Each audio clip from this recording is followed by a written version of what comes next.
Dulu berjanji akan membubarkan Partai Nasdem jika kadernya kedapatan melakukan tindak pidana korupsi.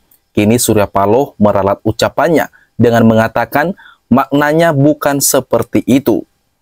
Ketua Umum Partai Nasdem Surya Paloh memberikan klarifikasi atas pernyataannya beberapa tahun yang lalu yang menyebut akan membubarkan Nasdem jika kadernya melakukan korupsi. Kata dia makna dari pernyataan itu berbeda. Hal itu ditegaskan Surya Paloh dalam konferensi pers mengenai kasus dugaan korupsi yang menyeret kadernya, Menteri Pertanian atau Mentan RI, Syahrul Yassin Limpo atau SYL.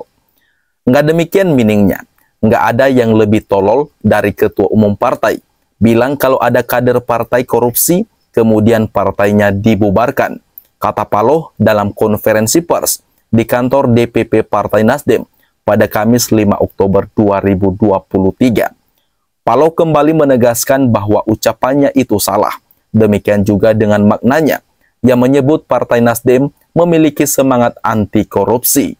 Ucapan itu salah. Memang tidak ada. Meaningnya bukan itu. Spirit semangat kita untuk anti korupsi. Nggak ada artinya kita ini kalau kader kita melakukan perbuatan tercela, ucapnya. Untuk apa kita punya institusi seperti ini? Spirit seperti itu. Berarti bukan ada kader partai. Siapa yang menjamin kader partai itu penyusup bisa masuk jadi kader partai kita hari ini, melakukan perbuatan yang tidak tercela. Kemudian pada anak-anak negeri ini yang datang dengan penuh cita-cita, idealisme, pengabdian, berjuang bersama satu partai.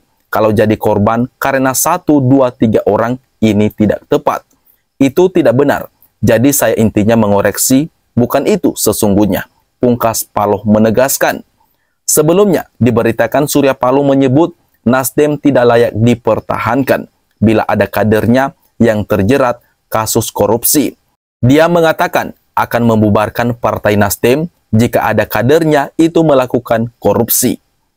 Tidak layak Partai Nasdem dipertahankan jika ada kader yang melakukan korupsi, kata Paloh usai membuka pembekalan caleg partai di Hotel Merkur, Ancol, Jakarta Pusat pada Juni 2015 yang lalu. Diketahui ada 2 menteri asal Nasdem di pemerintahan Presiden Jokowi yang tersangkut kasus korupsi.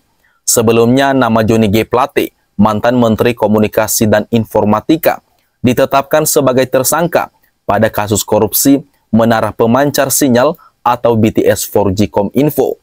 Kemudian yang terbaru Menteri Pertanian Syahrul Yassin Limpo juga disebut telah ditetapkan sebagai tersangka kasus dugaan korupsi di Kementan yang ditetapkan oleh KPK.